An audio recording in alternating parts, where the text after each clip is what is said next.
एक काम करिए, थोड़ा अलग कर दीजिए क्योंकि अलग अलग बाइक्स देंगे। बस अभी शुरू कर दे सर उनके फ्रेम इसीलिए देश बड़ी से बड़ी विपदाओं जो काफ़ी ज़्यादा सामने टिक इंटरेस्टिंग जाता है, लग रहा मुकाबला करता है, है। इस संघर्ष शो करता का है। हिस्सा तो होने ये जो में कार्यक्रम है काफ़ी ज़्यादा आस्था पैदा करने वाला है। मैं बहुत अच्छा हूँ, मैं बहुत खुश हूँ, हमारी उपासना सुतखार हूँ इसका पद्धतियों, हमारी एक्टर हूँ। आराधनाओं में और मैं मुझे लगता है देवऋषि कि नारद जिस भी तरह बना हूँ, तो हम आगे देवलोक में भी होती थी। पहली बार ये आत्मा का पूजन है ये। टेलीविज़न इंडस्ट्री में पहली बार ऐसा शो आ रहा है जहाँ देवलोक भी है, पृथ्वी लोक भी है, और एक से एक गायक हैं और भजन गा रहे हैं ईश्वरी आराधनाओं को। जो हम लोग अपना परिवार मंदिर जाता है, माता बहनें, दादा दादी, बच्चे, अब वो भजन को शनिवार रविवार रात को ZTV में मिलेगा। बहुत ही सुंदर है और बड़ा आनंद ले रहा हूँ। मेरे मन का शो, क्योंकि मैं थोड़ा अध्यात्म से शिव भक्त हूँ, तो मैं मन का शो था और मुझे मन का मिला। ऐतिहासिक है, बहुत बड़ा है।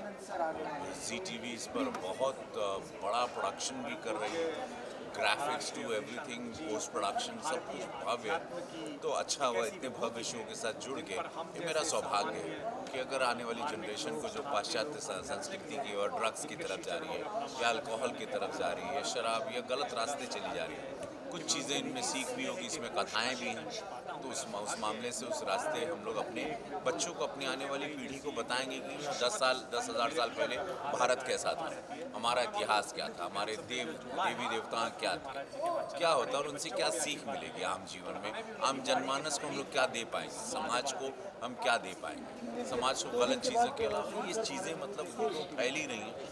हमारा सच क्या है, हम लोग कौन लोग हैं, वो बताना समाज को ज़रूर है, और ये शो उसमें बहुत ही बड़ा एक योगदान है। ZTV पर शाम 8 बजे शनिवार होस्ट कर रहे थे, तो आपके मन में सबसे पहले क्या विचार? मुझे लगा कि ये बहुत ही ऐतिहासिक शो होगा और इसका क्रेज़ बहुत बड़ा होगा, बड़ा भव्य क्रेज़ होगा इसका, और इसको बहुत लोग देखेंगे क्योंकि ZTV एक बहुत बड़ा चैनल है, और ZTV के माध्यम से देश विदेश में इसको लोग देखेंगे और इसका एक अलग क्रेज़ होगा। आने वाली पीढ़ी, हमारी जनरेशन को बहुत पसंद आएगा, हमारी, क्योंकि इस देश में युवा बहुत हैं, यूथ बहुत है, तो उनके लिए शो बहुत बड़ा एक बहुत बड़ी सीख होगी। सो लास्टली ये शो को आने वाली पीढ़ी को क्या मैसेज देना चाहेंगे? कि आप लोग जानिए भारत क्या था, स्वर भारत, एक भारत कैसा था, ये भारत की रचना कैसे है, अब भारत कैसा होना चाहिए, और हम लोगों को इस भारत में रहने के लिए एक किस तरह से एक इसकी परंपराओं को, इसकी संस्कृति को, इस संस्कार को जानते हुए हम लोग एक डिसिप्लिन लाइफ कैसे जी के माता पिता परिवार को संभालें, अपने शरीर को संभालें, अपने मस्तिष्क को संभालें, पॉजिटिविटी रखें हम लोग। तो ये शो एक मेडिसिन की तरह भी रहेगा, तो वे बहुत चीज़ें, बहुत आनंद आएगी, मुझे बहुत अच्छा लग रहा है। कॉम्बिनेशन भी इतना अच्छा है हमारे साथ कि हमारे साथ सारे जजेस भी बड़े अद्भुत हैं, भव्य हैं, तो सारी चीज़ें बहुत शानदार हैं। तो ये एक नया शो आने वाला है ZTV पे, और आप इस शो के जज हो, सो कितने ज़्यादा एक्साइटेड हो इस शो के ऊपर? आप सब जानते हैं कि मुंबई की रियलिटी शो की दुनिया से मुझे पिछले 1 दशक से, 1.5 दशक से, 10-15 साल से बहुत सारे बुलावे आते थे, और मुझे हर बार लगता था कि वो शो के फॉर्मेट जो है मनोरंजक हैं, अच्छे हैं, जनता में लोकप्रिय हैं, लेकिन जैसी मेरी इमेज है और जो मेरा मन है उसकी रुचि के अनुकूल नहीं, मैंने विनम्रता से मना किया।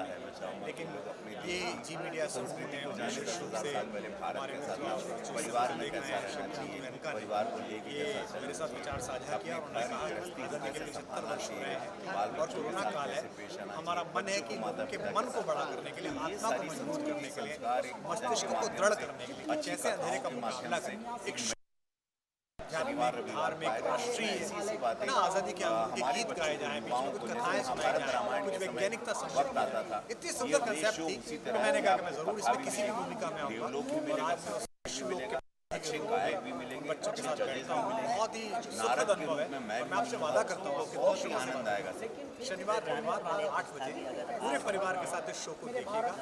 मेरा आपसे वादा है और दावा है कि जब ये खत्म होगा शो, आपके मन में थोड़ी और दृढ़ता, थोड़ी और स्फूर्ति, थोड़ा और बल, थोड़ा और आत्मविश्वास, थोड़ी और आशा आपके अंदर होगी, मेरा तो सो हम आने वाली जनरेशन की भी बात करें, तो आने वाली जनरेशन को ये शो क्या मैसेज देता है? हमारे बहुत सारे बच्चे ऐसे हैं जिन्हें ये पता नहीं है कि हम ये क्यों बांधते हैं। बहुत सारे बच्चे ऐसे जिन्हें पता नहीं है कि हम तिलक क्यों लगाते हैं, उसके ऊपर अक्षत क्यों लगाते हैं। बहुत सारे बच्चों को ये पता नहीं है कि मानस की कथाओं में या भागवत की कथाओं में या महाभारत की कथाओं में क्या वैज्ञानिक है। जैसे अगर वेद को हैग्रीव खा गया था तो इसका मतलब क्या है कि सॉफ्टवेयर हैक हो गया था, वो कैसे वापस लिया, इंटेलेक्चुअल प्रॉपर्टी को कैसे संभाला जाए और उसे पॉजिटिविटी में लगाया जाए। तो डार्क वेब से जूझती हुई दुनिया के सामने एक नई साइंटिफिक व्याख्या मैं इसमें कर रहा हूँ। उन कथाओं को ज़रूर सुने और यूथ इसे ज़रूर सुनेगा, क्योंकि मुझे लगातार अपने अपने राम के माध्यम से और माध्यम से युवा लोग प्रेम करते हैं। आशा करता हूँ कि इस बार भी उनका प्रेम हो। बहुत धन्यवाद।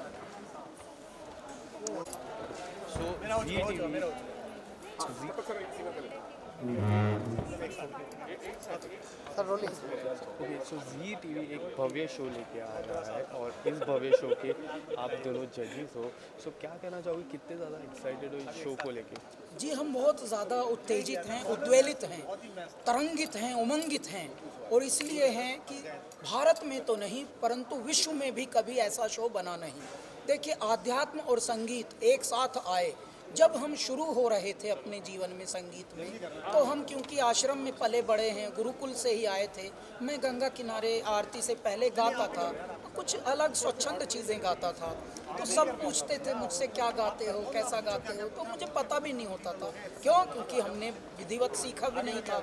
लेकिन जब इन इतने बड़े बड़े लोगों का गाना सुनते थे तब लगता था ये कैसी इंडस्ट्री होगी, ये कैसा भव्य दुनिया होगा संसार। और जब आकर यहाँ देखा और इनकी सरलता देखी इन बड़ों की, तो मैं एक निवेदन ये करना चाहता था ईश्वर से कि जब हमारी गायकी, हमारी सोच, हमारा व्यक्तित्व यहाँ सारी दुनिया को भा गया, तब हमने ये मन में संकल्प लिया था कि हे मेरे ईश्वर, कभी अगर हमको, क्योंकि हम तो आध्यात्म से संगीत में आए हैं, संगीत से आध्यात्म की ओर गए नहीं, तो तब हमने ये परिकल्पना की थी कि हे मेरे ईश्वर, एक दिन अगर ऐसा हो कि जब हम पूरे भारत को फिल्मी दुनिया की तरफ से, संगीत की दुनिया की तरफ से और पूरा प्रतिनिधित्व निभाएं कि हाँ, भारत का सिनेमा जगत भी, भारत का संगीत जगत भी भारत को जगाने का कार्य कर सकता है। सिर्फ मनोरंजन ही नहीं, थोड़ा आत्म मंथन, प्रभु सुमिरन भी दे सकता है।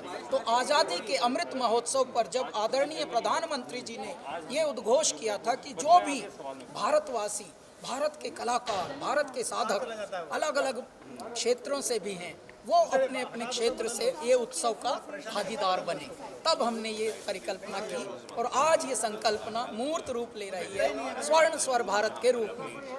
सर, आपने भारत को इतने अच्छे अच्छे गाने दिए, इतने विशाल गाने दिए, और मैं आपसे जानना चाहूँगा कि इस शो में आप जज रहे हो, तो कितने ज़्यादा एक्साइटेड है इस शो को लेके? बहुत ज़्यादा एक्साइटेड। और फिल्म सॉन्ग्स तो है ही हमारे। मैं जब से मेरा करियर शुरू हुआ है तब से आध्यात्मिक गानों, भजनों की तरफ भी मेरा रुझान रहा है। बहुत सारे भजन गाए हैं, मंत्र गाए हैं, और ये अलग और जब ये आएगा तो आप प्रोग्राम जो इसका कंसेप्ट ही पूरा अलग है। उसमें आध्यात्मिक गाने ही, भजन, ये शो आएगा और आप सूफी, सब लोग इसमें मंत्रमुग्ध, भक्ति पर गीत, दादा दादी से लेके घर के छोटे बालक तक सब लोग, और इसमें बहुत जेन्युइनिटी होगी, कोई ड्रामेबाजी नहीं होगी, रोना धोना ये सब कुछ नहीं होगा। प्योरली गाने का प्रोग्राम होगा।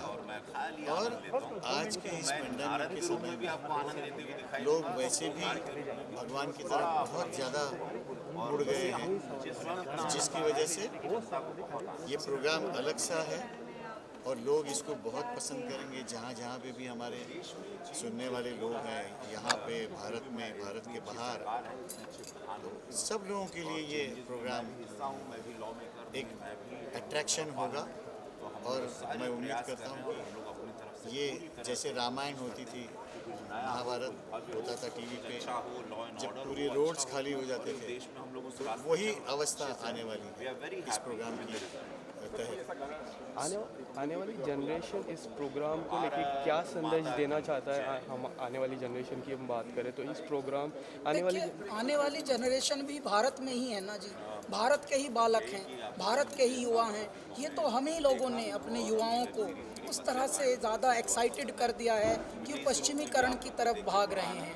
उनको यंत्रों से खेलना अच्छा लग रहा है, बड़ी बड़ी जो इंटरनेशनल चीज़ें हो रही हैं वो उसकी तरफ ज़्यादा आकर्षित होते हैं। लेकिन इंटरनेशनल भी कोई भी चीज़ तभी आकर्षित होगी जब आपका नेशनल ठीक हो, क्योंकि अगर आपके घर में ही सुख ना हो, सुख सुविधा ना हो, तो आप विदेश की तरफ क्या लखाएंगे।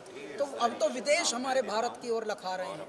आप हैरान हो जाएंगे कि इस द्रोह काल में मेरा भारत क्या मिरेकुलस जंप मारा प्रगति का, कि एक बार हमारे पास पीपीई किट बनाने भर के लिए साधन भी नहीं थे और रास्ता भी नहीं था, आइडिया भी नहीं था। विद इन फ्यू मंथ्स हम लोगों ने क्या जंप मारा, हमारी सरकार ने, भारत सरकार ने और राज्य सरकारों ने, कि अब पीपीई किट, दवाई, हमारी वैक्सीन हमारी इतने बन गई कि मेरे दाता ने लगभग दूसरे देशों को अनुदान दे रहे हैं। एक्सपोर्ट तो कर रहे हैं साहब, अनुदान में भी दे रहे हैं। भारत उस रूप में, देखिए ये हमारे बड़ों ने एक बात कही थी, हम लाए हैं तूफान से कश्ती निकाल के, इस देश को रखना मेरे बच्चों संभाल के। इतना भरोसा था उनको कि भैया ये काम कर लेना। तो आज के बच्चों पे भी तो भरोसा है ना, तो बस ये भरोसा ही जगा रहे हैं। Thank you so much. जी थैंक यू। बस भैया हरिओम, भैया पगला गए।